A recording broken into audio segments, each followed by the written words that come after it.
But I think that's also developed over time, right? I mean, that's why we train for, like I said, I mean, I trained for 6 years after medical school. And so there's those layers, a little bit like as you went through the ladder system, that you layer on additional things. And I think you progressively build confidence, because you're exactly right. I mean, you don't want to go to see some doc about your torn rotator cuff and they say, yep, your rotator cuff is torn, and hey, maybe let's give it a shot. I don't know. I think we could fix it. I mean,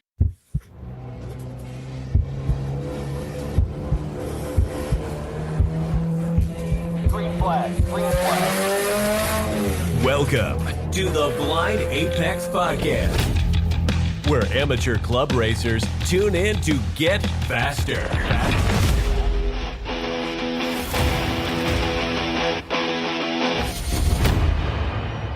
This episode is brought to you by DeechWorks Fuel Systems. Use Apex 10 at checkout to save 10% on fueling your passion. On this episode, we're going to talk about precision in motorsports. Lessons from the operating room to the garage. And since I'm no doctor, I needed to bring one on. Former orthopedic surgeon, public speaker, entrepreneur, Corvette and Audi gearhead, which is a crazy combo for me to understand, but maybe we'll get into that. Founder and president of Towlos. Do I call you Dr. Matthew Jones? Welcome to the podcast. great to be here. No, you can just call me Matt or Jonesy. Okay. But I mean, you didn't hand back your MD, right? So you're still a doctor. You'll be my second doctor then. Oh, really? Okay. Yeah. Okay. Yeah, sure. One's Sounds PhD doctor. He doesn't want to be called doctor either, but good. Okay. So humble guys. I mean, I humble am guys. a real doctor. I'm an MD. So, we Right. like to make fun of those PhDs a little bit. Oh yeah. Absolutely. Absolutely. I know I work with some PhDs, and some of them are you got to call me doctor. And I'm like, no, I don't. And then Yes. some of them are like, don't you dare, so anyway. Right. Yeah, we know those types. Yeah. So I'm especially, I mean, even when I think even when I was practicing, it was anytime I'm outside of work that feels weird. But Yeah. certainly now I tell people now that I'm a recovering orthopedic surgeon and a starving entrepreneur. So That's fair. You could be a starving artist, it's sort of the same, but I think the artist part's more messy. yeah, Potentially. right. Yeah. So let's talk about your automotive background. What got you into cars? What sort of start sending you down this path? So. Yeah, sure. I mean, I think, I think I was like a lot of us. I mean, I had the Ferrari Testarossa poster on my wall, in the 80s. I had the straight from the Lamborghini- book fair. What's that? Straight from the book fair. Yes, exactly. I had the Lamborghini Countach, right? So I think that kind of my love for cars started there. I had a dad who also really loved cars, but we were not in a position to actually have them. So they always kind of remained a bit of a fantasy for kind of both myself and my dad.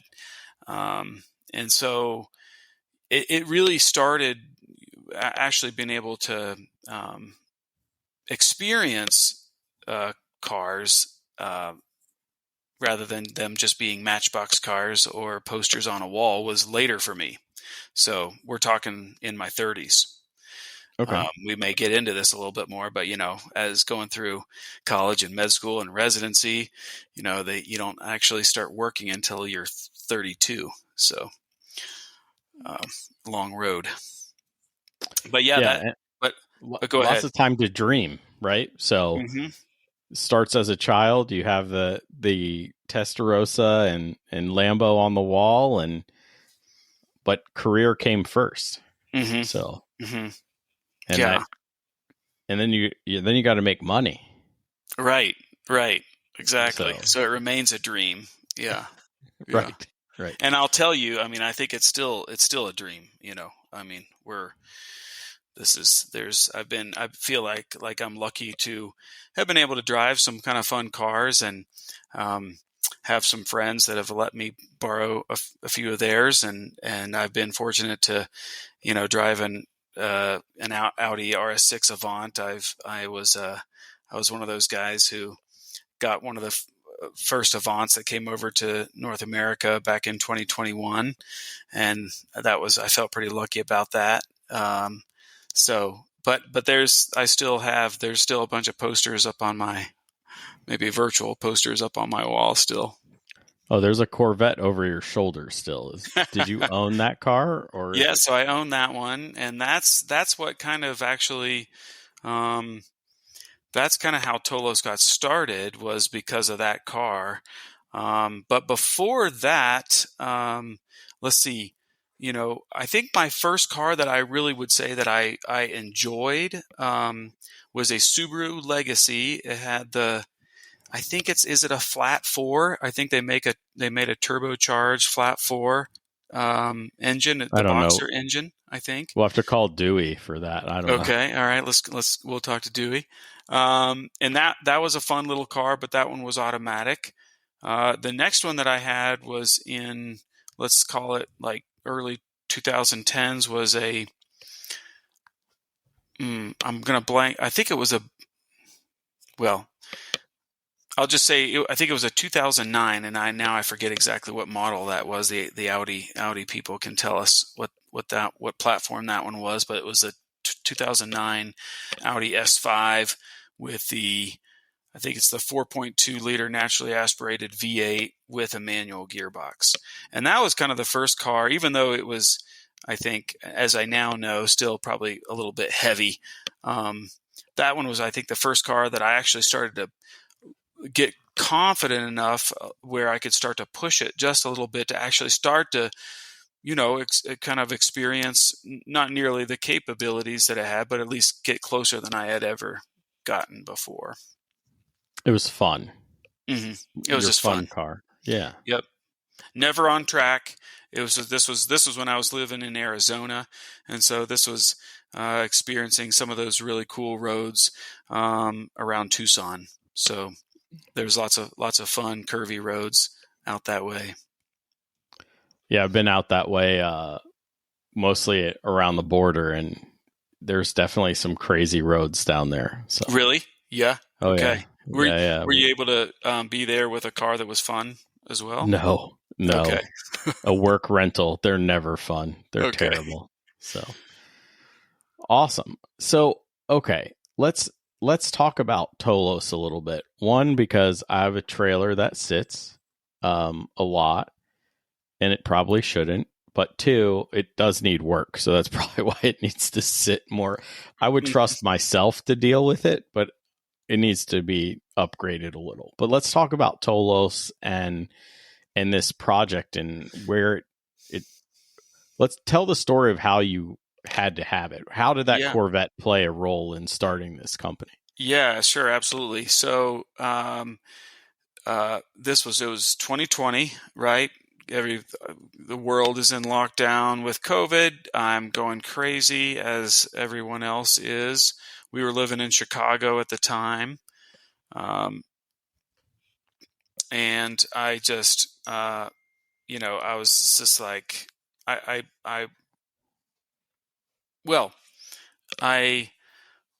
had been looking at all the magazines, and I read that for the first time that the C8 platform, the Audi RS6 Avant was going to come to North America for the first time. So I started doing some research.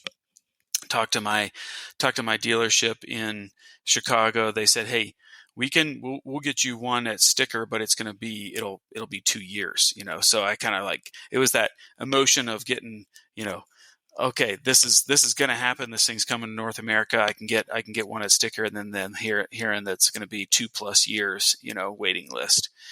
And so I immediately I was like, okay, I can't wait that long. And so I started talking to my wife, and she was like, all right, well then, maybe you could look for something else. And in the meantime, so what I thought was, hey, for the first time in my life, I think I'm in a position where I could afford a sports car. And I developed, like, I guess, kind of 3 criteria. One was I wanted a car with a naturally aspirated engine. 2, one with a manual gearbox. And 3, I was looking for not an older car, but maybe one 2010 and newer. And then I guess a 4th criteria would be that, had to be in a specific price range. I couldn't afford a 997 GT3 or something like that, in a manual. So, right. So then I started kind of looking, and so and you can help me out, Con, maybe at what might have been in this category, but I think it was like a Porsche Cayman. Okay. That was naturally aspirated, manual, comes in a manual, a Corvette, a Mustang, and then there was a few other cars that were kind of in the maybe $50,000 to $60,000 range, and then had those other criteria. And so I started kind of looking at those, and came across this Grand Sport that you see behind me.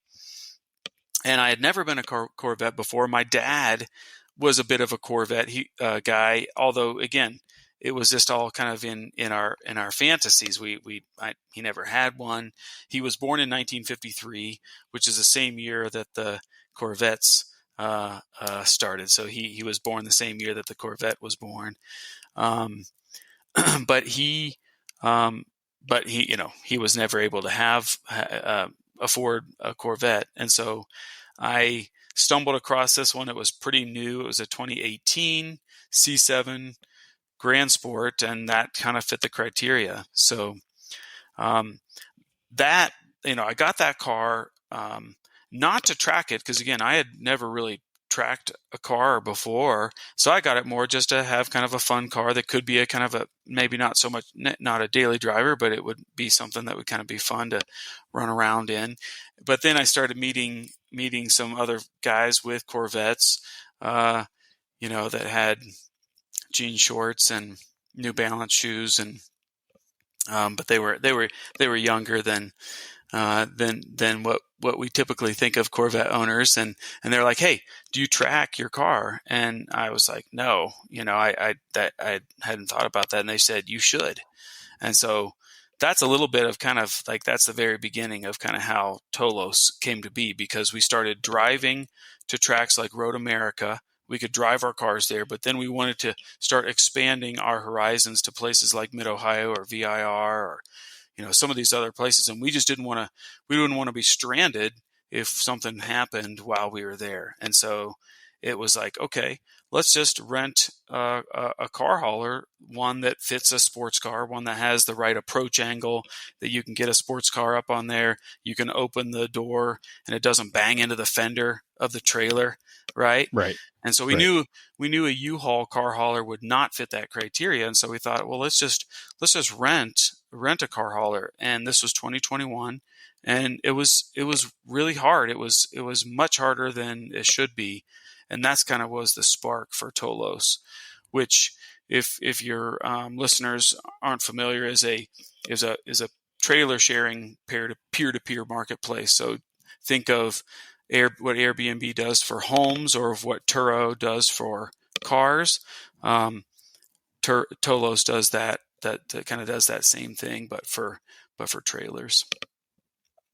Yeah. So we all have trailers that sit, right? We race 8-10 times a year on the weekends. That leaves 40 weekends or more that it could be in use somewhere, right? Earn you a little money. Who knows? I'm sure there's hangups, right? Like you're going to need to What criteria do you have for people who are renting on there? Is there specific criteria they need to meet? Yes, you mean for the people we call them guests, the renters? Is that what you Well, mean? well, Or the even for trailer me to put owners? the trailer owners, are there criteria for us? Yeah. I mean, we put most of the criteria right now on the trailer, rather Mm-hmm. than on the host, at least starting out.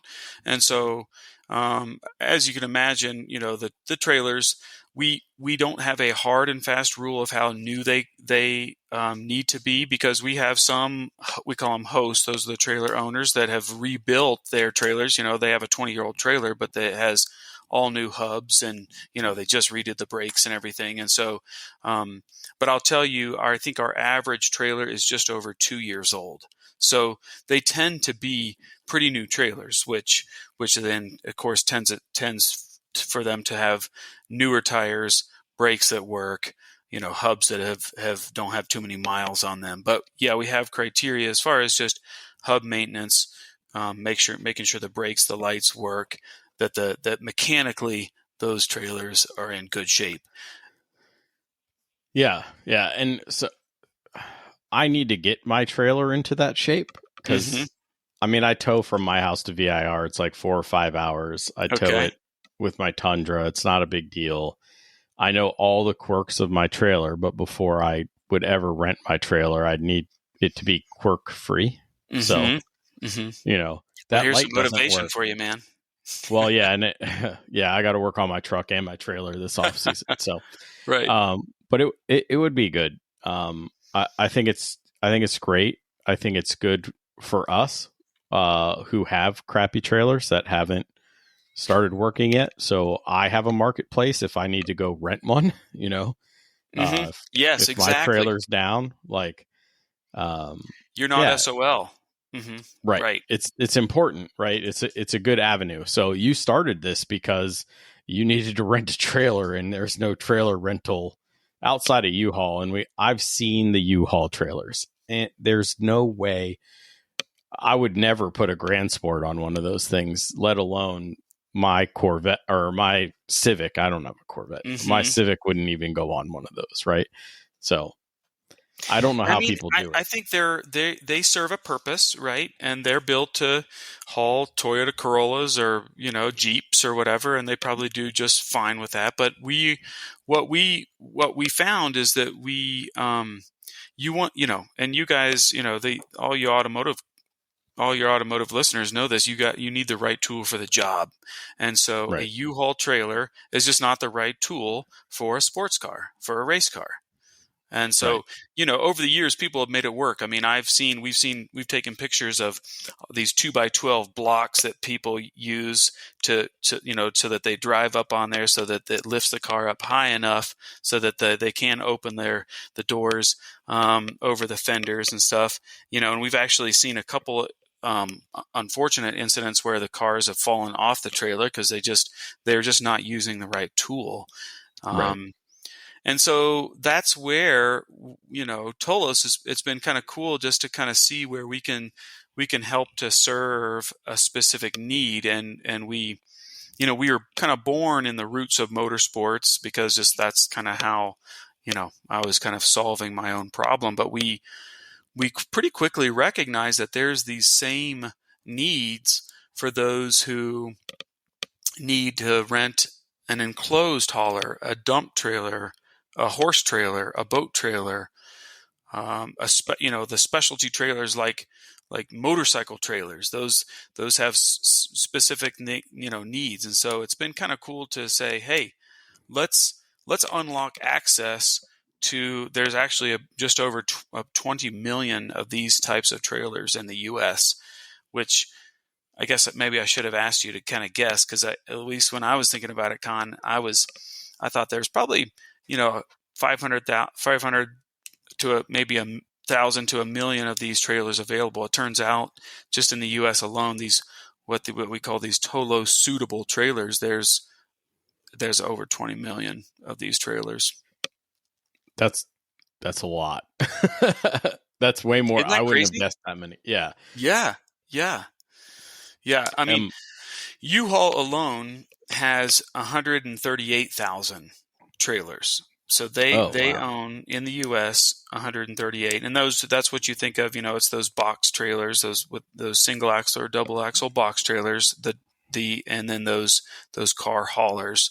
And so they alone, and they represent just a small fraction of the actual trailer market in the United States. They're the household name, but and they alone have 138,000 trailers. It doesn't seem like a whole lot considering, but they Hmm. also don't rent dump trailers, which as a homeowner, I could use a dump trailer at least a couple times a year. Right. So, Hmm. yeah, Hmm. between renovations, my gravel driveway and stuff, like, Yeah. yeah, I'm going to have to look into that because I Yeah. usually just take multiple trips with my truck. But Yeah. Which works, and people make it work. But yeah, now you should have access to a dump trailer. That would serve your need, right? oh, And absolutely. and it helps somebody else out, this is one of the cool things I love about a marketplace, right? Is you have two different audiences, and so you're able to kind of help serve two totally kind of different. There's obviously overlap, and what we found is that some people that own a car hauler don't own a dump trailer, so they might be a host for one trailer, but they might be a guest, a renter. They might need to rent a different type of trailer. Absolutely. Yeah. They always say, you get more friends when you own a car trailer, and then you get even more friends when you put a lift in your garage, and then, those types of things. So, yeah. You'll now the friends could pay you. Right, right. What do we say something like, rather than letting your friend borrow your trailer, use Tolos and save a friendship or something like that, Yeah. Um, uh, yeah, when you can just say, hey, just I have it on Tolos, just rent it, then it provides a little bit of that separation, and if something happens to go wrong, and we know that things unfortunately sometimes happen, we can kind of help to mediate, for that, and so that's actually worked pretty well. I have quite a few buddies that have decided, just to, and it seems like that people are happy to rent it because they're like, hey, you're providing a service for me, you're hooking me up, and so I'd be happy to kind of pay for that, for that weekend. Yeah, it's have you guys gotten into like toy haulers and stuff too? Yes. Hmm. Yep. Okay. Now that's a world that I don't know a ton about, but yes, Yeah. we have toy haulers on. We don't have a ton of them on the website yet, but yeah, that's another whole other cool world that I can't wait to kind of learn more about. And then pull behind RV trailers, are they listed So on Tolos? we don't focus on that, but we also don't prohibit travel Okay. trailers or campers from being on the site. There's a couple other peer-to-peer marketplaces that's kind of their focus, and we're not really trying to eat into their market share. That's Outdoorsy is probably the biggest and best known one there. But Mhm. we have several hosts who have a car hauler, they have a dump trailer, they have a utility trailer, and they have a camper, and so they want to just have all their trailers on one platform, and so that's worked, but that's not exactly our focus. Okay. That's cool. So let's try to get into the topic a little bit. How so you used to be an orthopedic surgeon. So Hmm. and this topic was proposed to me, so this is why I picked it, mostly because this whole season has been it's been a disaster for me because I didn't pay attention to details. Okay. And I think what you're going to say may have helped me. So let's talk about what you learned in the operating room that could help us in the garage a little bit.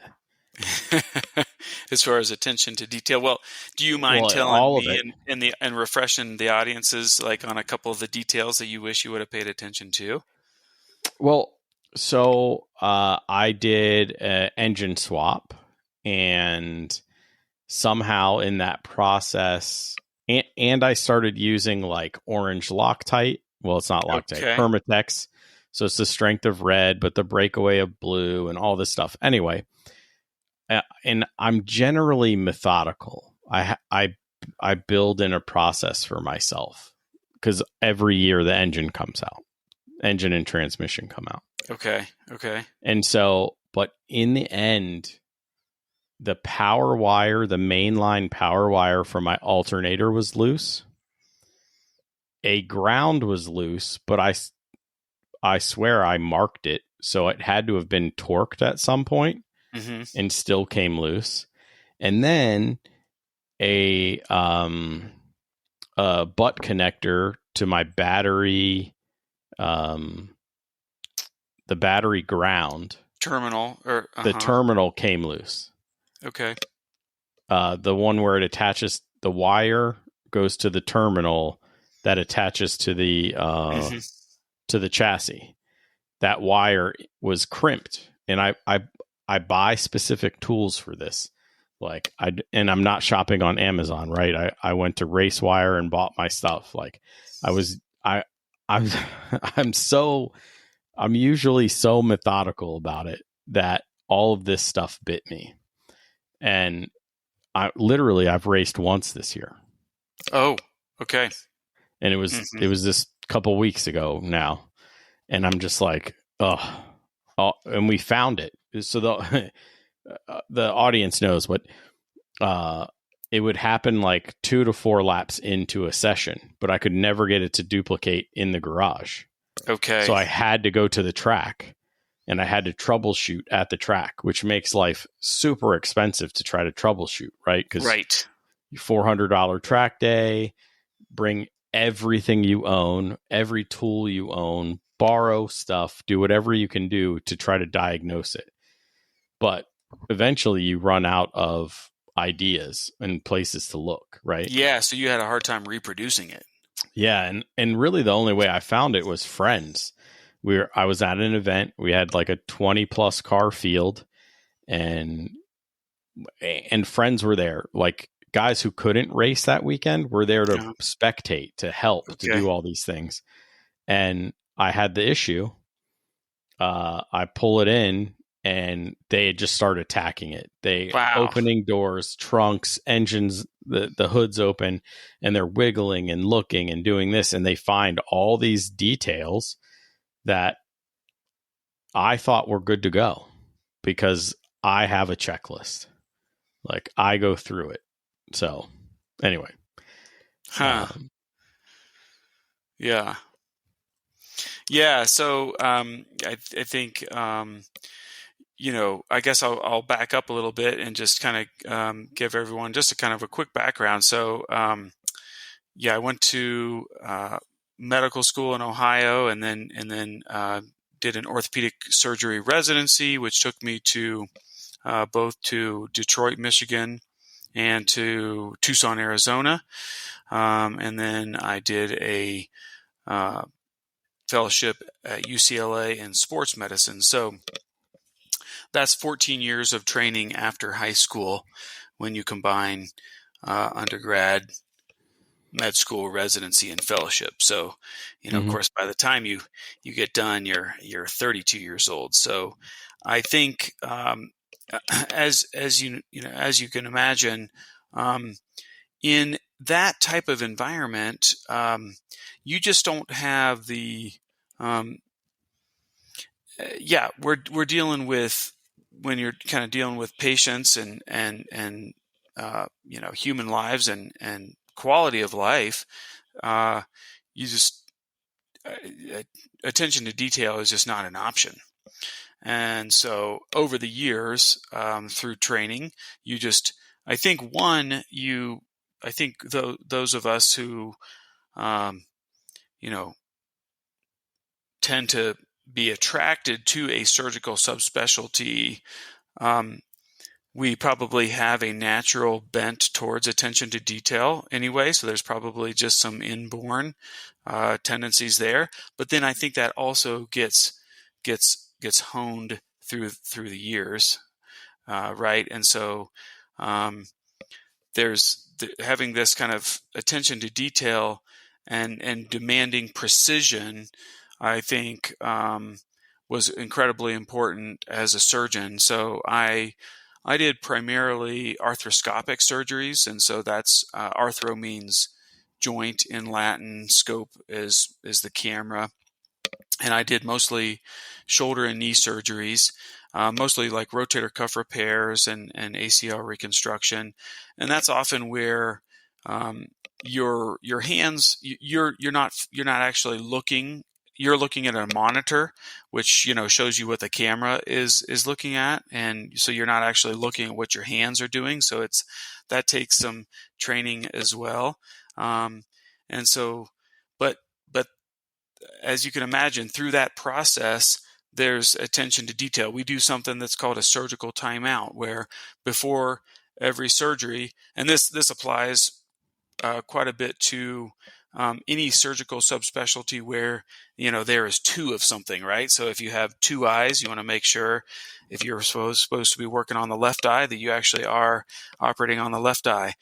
If you're working on the left knee, you do a surgical timeout and you read the consent and you make sure I had already initialed the left knee, back in the pre-op area. And then everybody looks at that mark and says, to make sure that we are operating on the correct joint, right? There's a term called wrong site surgery, and that's just one of those never events. And so, talk about. Well, it's not never because they have a name for it, so it had to have happened. Exactly. Yeah, exactly. Yeah.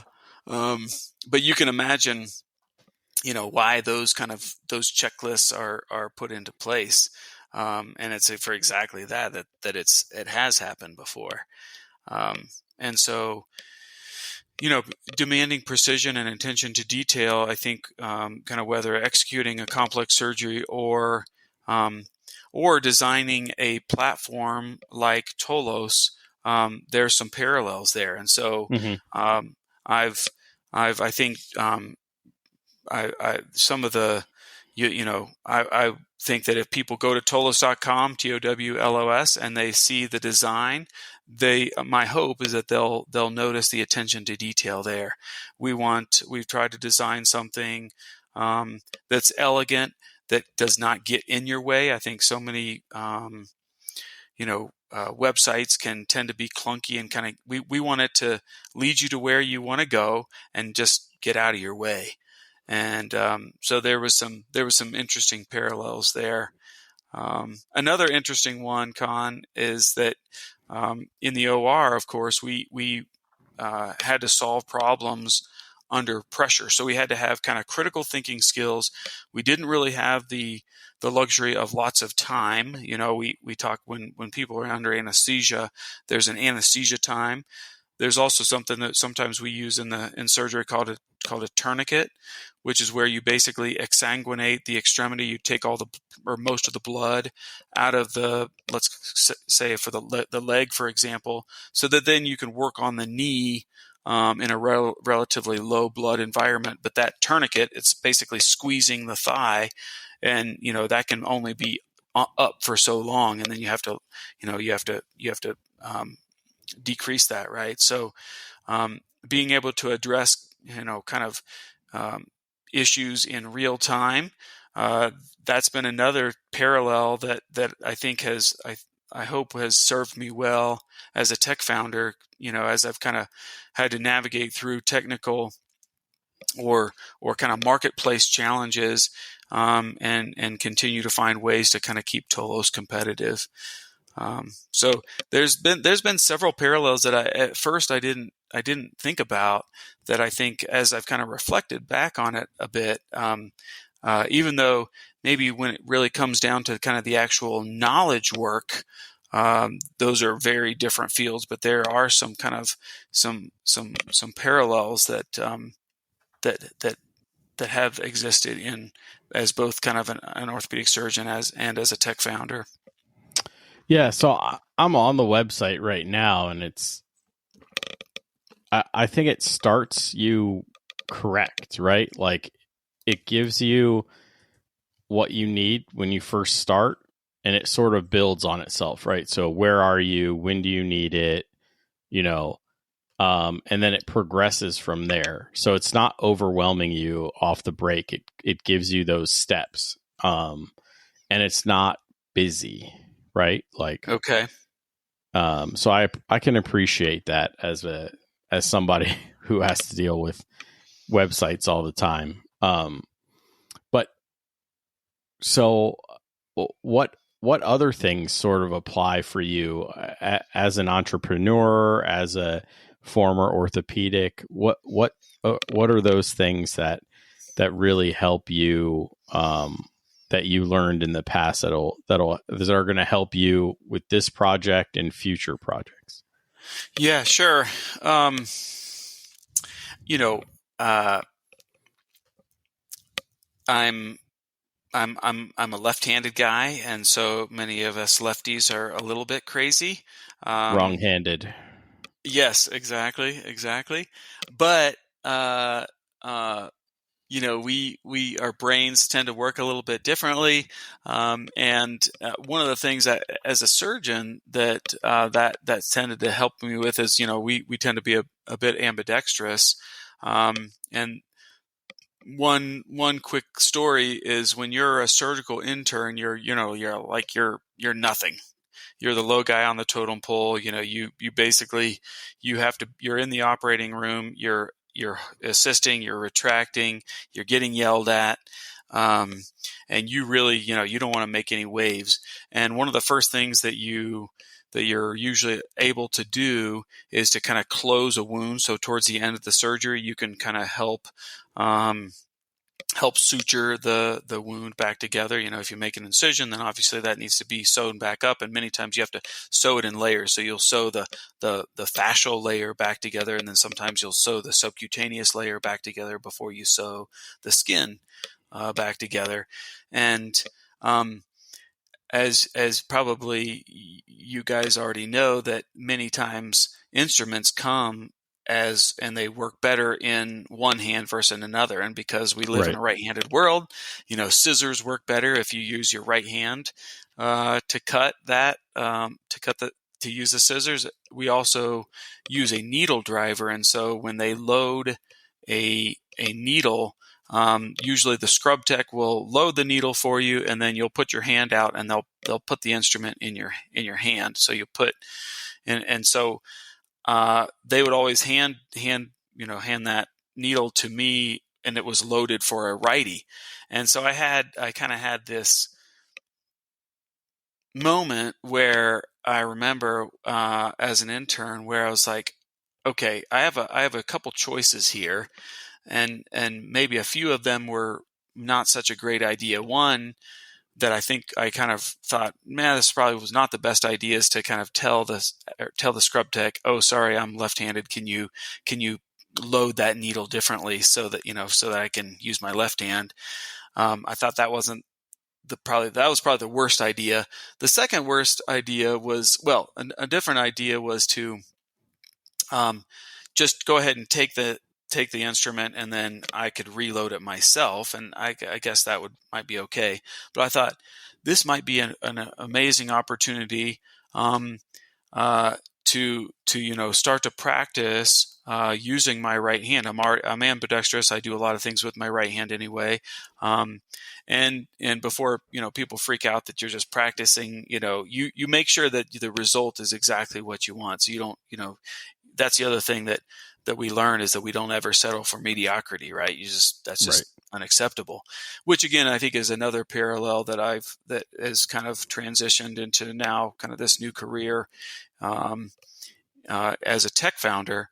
But you can never settle for mediocrity. But I decided kind of at that instant to go ahead and to kind of train myself to sew with my right hand. And over the years, I actually became to the point where I preferred to sew with my right hand. We typically throw what we call a forehand rather than a backhand, and that's by taking your hand and supinating the instrument so that needle is kind of coming towards you. And so because I had the ability to kind of sew both with my right hand and my left hand, it didn't matter which position I was standing in. I could kind of access a wound and be able to still throw a forehand kind of either way. And so that was just kind of an example of one of these things where I think I was able to kind of quickly adapt. And I think that's a key in both of the fields. As you guys know, in medicine, things are kind of continuing to advance. And so the things that we were taught in medical school, some of those things then, kind of become obsolete once you get 5 years, 10 years out. And that happens in a much greater extent, in the world that we are in now, in tech. We're talking about this AI revolution. I mean, things are moving so fast, but I think another kind of character trait is being able to be adaptable. Yeah, Resilience is another one, Con, that Mhm. I think is a big one. Being able to persevere, to have grit. That was something. You don't have to be the smartest guy to get through med school and residency and fellowship, but what you have to have is just that grit, that perseverance. And I'd like to think that applies to what we're doing at Tolos, and as in the tech startup world too. It's as we know that somewhere around 90% of startups fail, and so just being able to persevere, knowing that you're in this for the long haul. That's a bad pun. You just got to stick with it. So I think that building that resilience that has kind of sustained me through different setbacks. There's some parallels there as well. Yeah, absolutely. Challenges are always going to come to you, no matter what industry you're in. So, and no matter what you're doing. So it behooves you to develop that mentality, right? Like, just understand, this year dealing with my car, right? Many times I want to give up, but there's something in me that still says, I want to race. I cannot race without this car. So right. You have to persevere. You have to knuckle up. You have to put yourself in a better position, like I did to get help, And so, you have to stay flexible, and the environments change, right?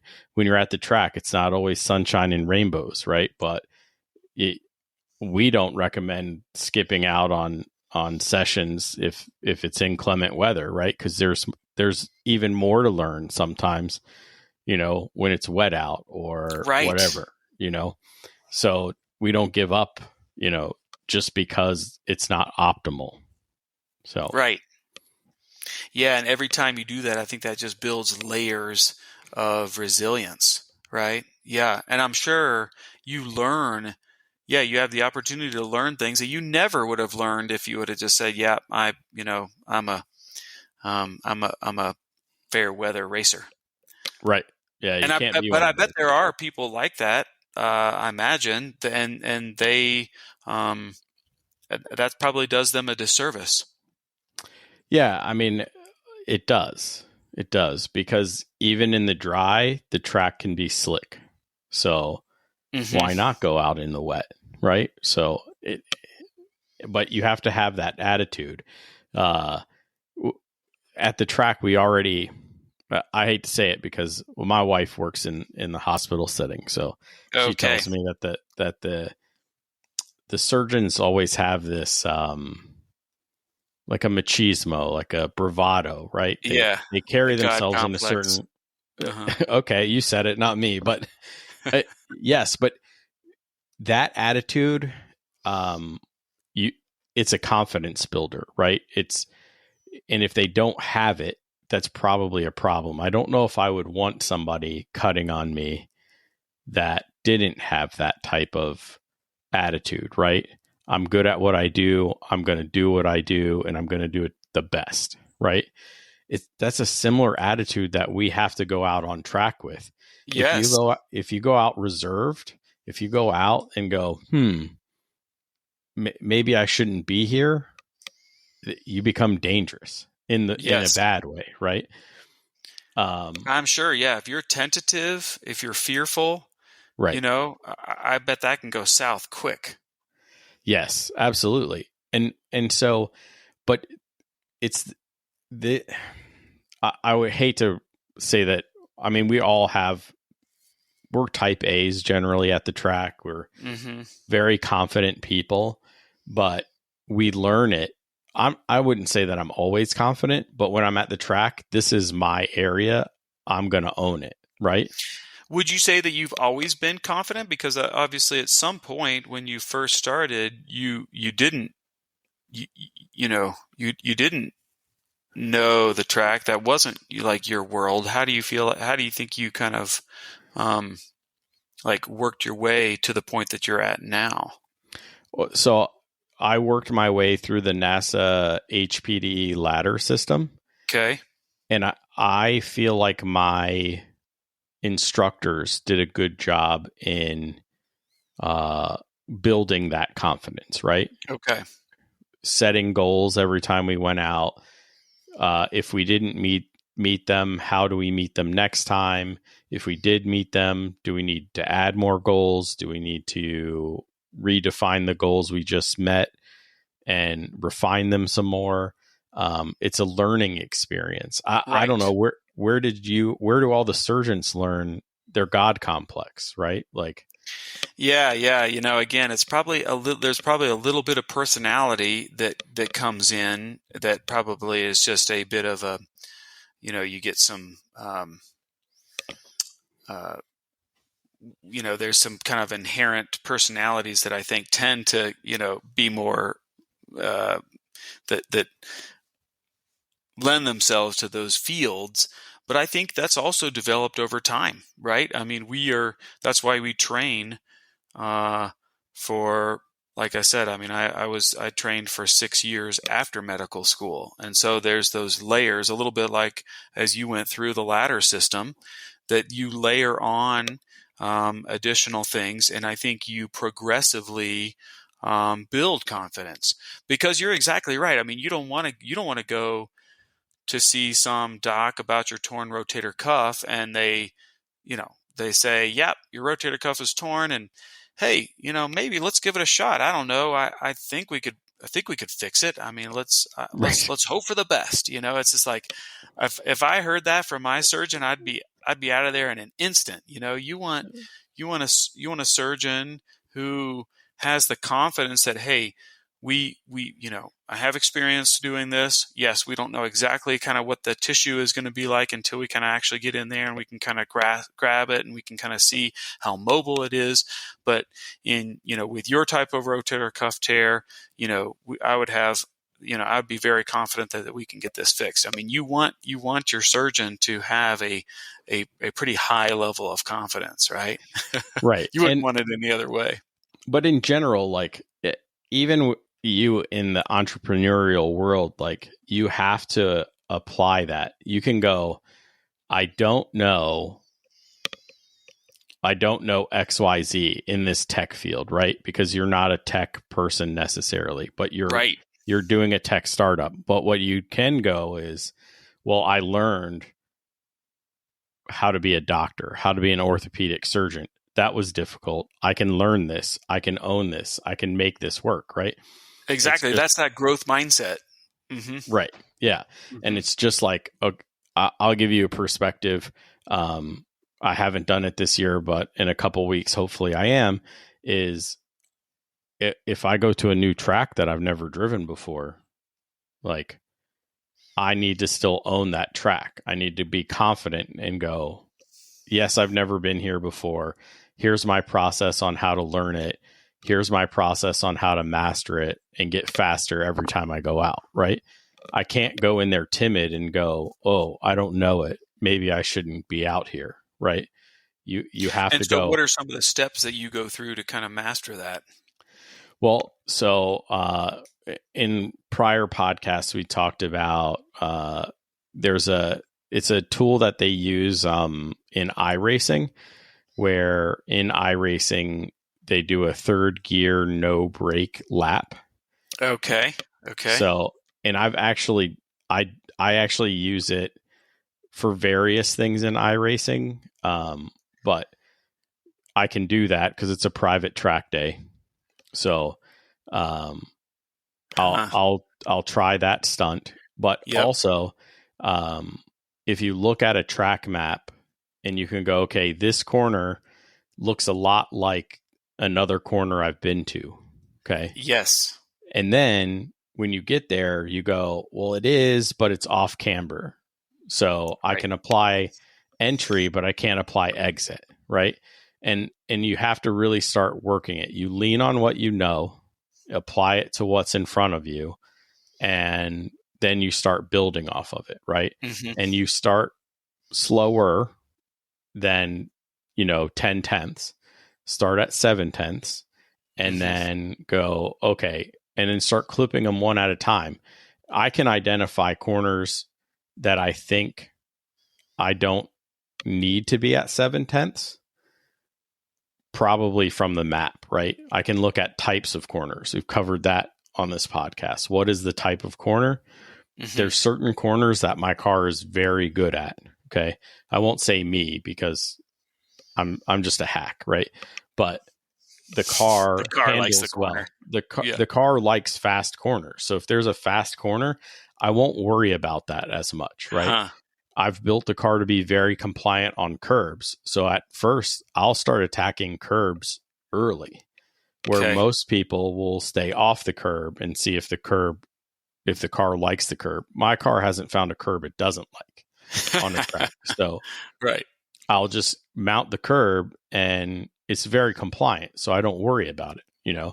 I can worry about what's in front of me and not worry about the car. But that's how I set the car up, So that's how I can attack it and then just start ticking things up. Plus, I'm going to have coaching. So rely on the coach, right? Mm-hmm. I'll trust the coach. Mm-hmm. Right. I'll debrief and say, hey, it's my first time here, my first lap. I felt like I was somewhere at like 7 tenths. And then, the coach is going to be like, well, your V-min sucks here and you're not pulling enough G's here. And so start turning it up. Let's work on X, Y, and Z. And then when we start getting to the point where I feel I'm at 9 tenths, 10 tenths, then the stuff they're telling me applies even more. So that's sort of how I envision tackling it, because I haven't done it yet. So, yeah. Now, one of the things I've experienced, which has been something that I think I'm still trying to kind of work through, is I've had some coaches that tend to say, or at least it seems to me that they're saying kind of different things. Have you had that experience where you have different coaches that are telling you kind of different things on the same track? And if so, how do you work through that? Well, so I've actually never had coaching on the track. This will be my first coaching endeavor. Okay.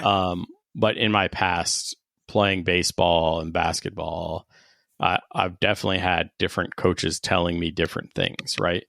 And sometimes they're both right. Mm-hmm.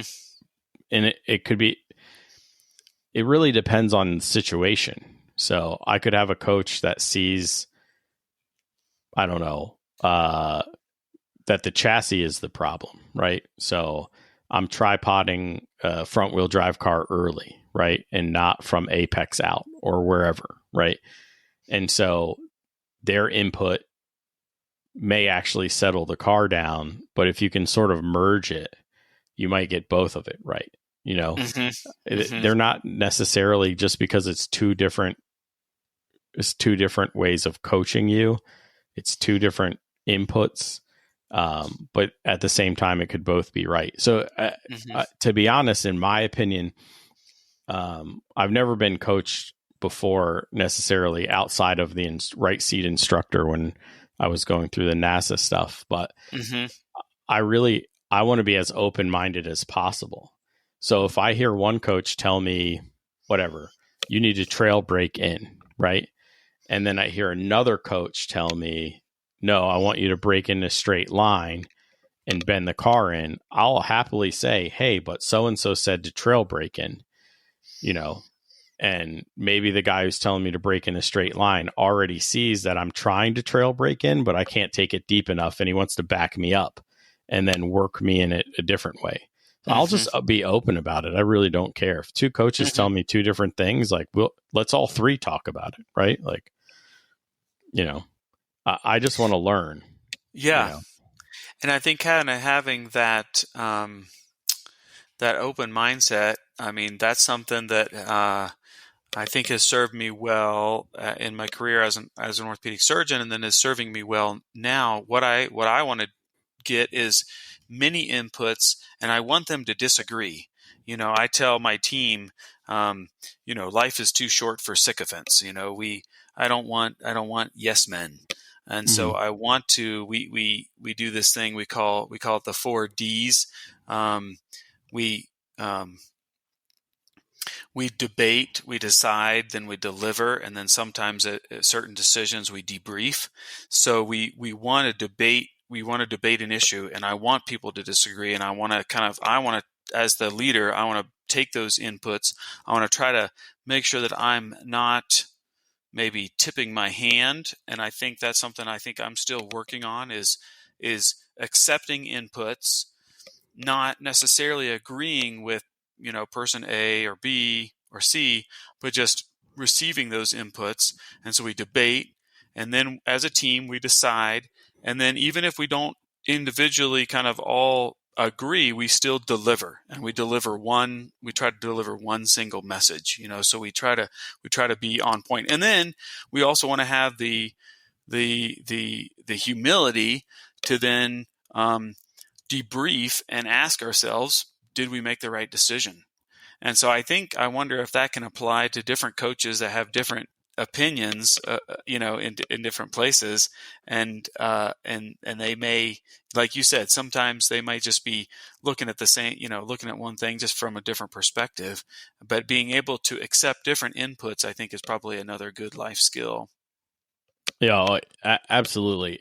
If I couldn't take different inputs, I don't think I would make it in my professional life, let alone anywhere else, right? Like we get into disagreements all the time, and it's okay.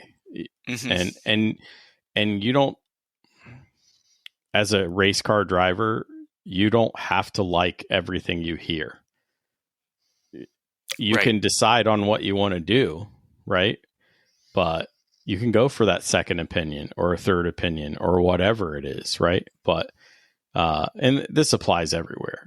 But what you need to do is listen and evaluate it. And, if you decide you know better than a mentor or a coach, okay, that's a personal decision, or talk it out with them, right? Right. And then maybe on the surface level you disagree, but then after the conversation you're like, okay, I understand your perspective. I agree more, or I'm less offended by whatever you told me, right? So conversing is always good, and right, that debate part, right? Look, especially in with coaches and stuff, like I don't feel like you need them to be. They need to be professional, right? You want the honest conversation, but in a professional manner, right? And I think I've talked to Scott about coaching and stuff, and I think that's where the meshing comes in when you have a coach. Is do your personalities mesh? Okay. Does your ability to communicate with that person mesh? Because we could be really good, right? Like you and I could be really cool and have good conversations, but when we get into the technical conversation, our language doesn't match, right? Right. That becomes a problem. So do you have that person as your coach? Do you work with that person? maybe not, right?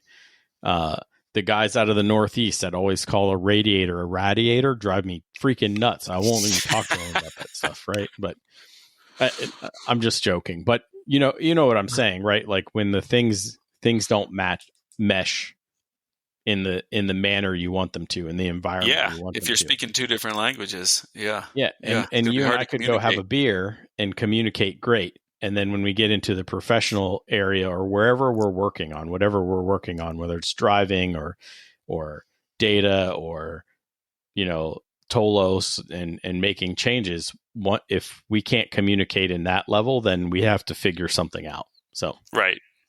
and I think that's important. But you have to be open-minded about that stuff, and you have to realize it and not be like this idiot and then storm away. You have to go, okay, what's missing? And then figure out how to solve it. So, but all right. Do you have anything else for things that you've learned, or?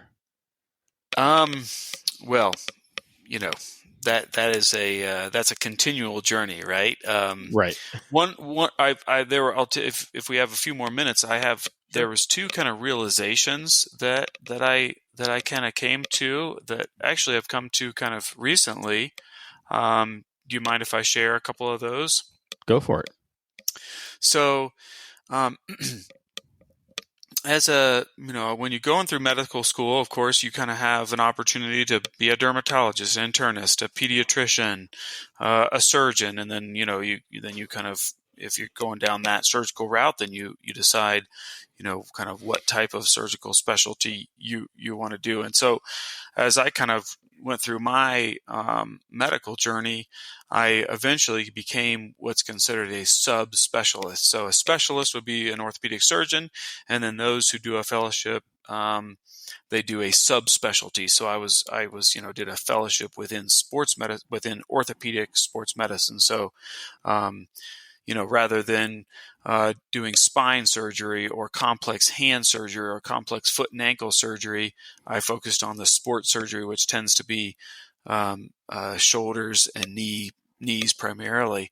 And so one of the things that I realized actually, as I kind of stepped away from that, was my personality actually tends to be more of a generalist. Like I think I'm a more natural generalist where I thrive on kind of exploring many diverse domains, whether it's to data science, which I'm just starting to learn a little bit about, Con. So it'd be fun to maybe have a conversation with you about that at some point.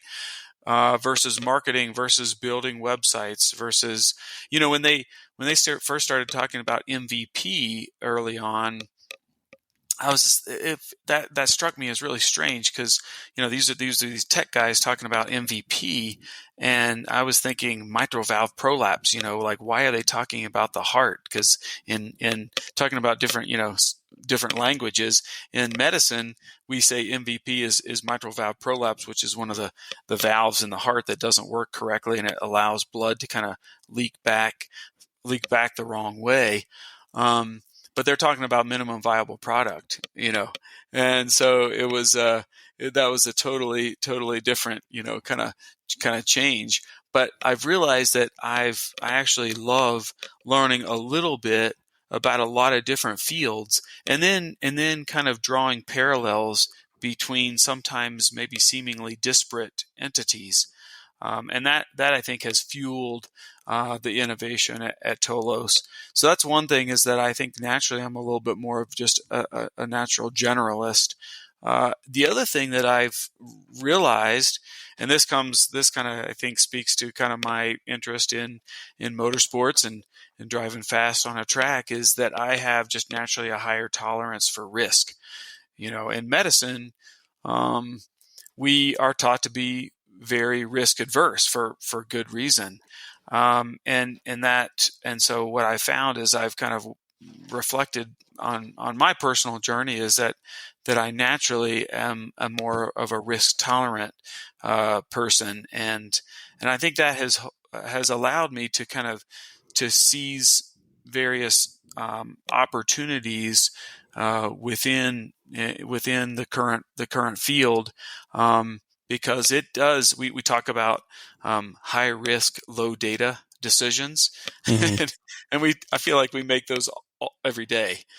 High risk, low data, and so you try to gather as much data as you can to help you to make a decision. But in the field that we're in, often it's there's kind of higher risk and lower data, and you have to be willing to lean into that. So I guess those would be two things that I've kind of realized as I've reflected just over the last couple of years.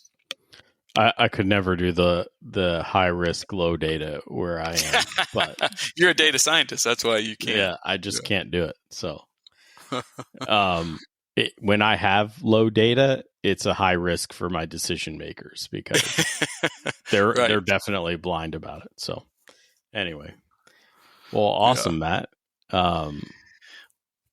Yeah, Thanks so much for letting me come on and kind of share my story. I hope that this has kind of resonated with some people. I guess I'll just say, like, for those that are feeling like they're locked into a certain career, like, I just encourage you, try not. I mean, there's lots of reasons that you can't necessarily pivot, but I will tell you from personal experience that you should not feel like you absolutely have to be locked into what you're doing. And so there is, kind of lean into the freedom. Yes, it is risky.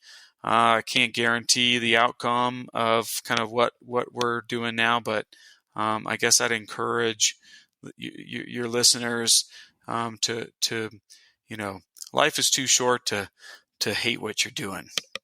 Yeah. And I'll tell you, there's a lot of folks that I race with, a lot of listeners, they have a side hustle. Mm-hmm. They run their own business right now, or want to run their own business. And I think it could set you free, right? I know a couple of guys who actually, they haven't raced this year. Mm-hmm. They quit their 9 to 5 to go do their side hustle, which they love, to try to put, square things up and get things going in that department. And I think in the long run, when they become successful at what they're doing, it's going to set them free. They're going to enjoy their track time more. They're going to enjoy everything more. So, yeah, because they're more fulfilled. Mm-hmm. Absolutely. Yeah. Well, thanks again, Matt. I appreciate it, sir. Until next time, keep working on yourself, keep working on the car, and let's get faster.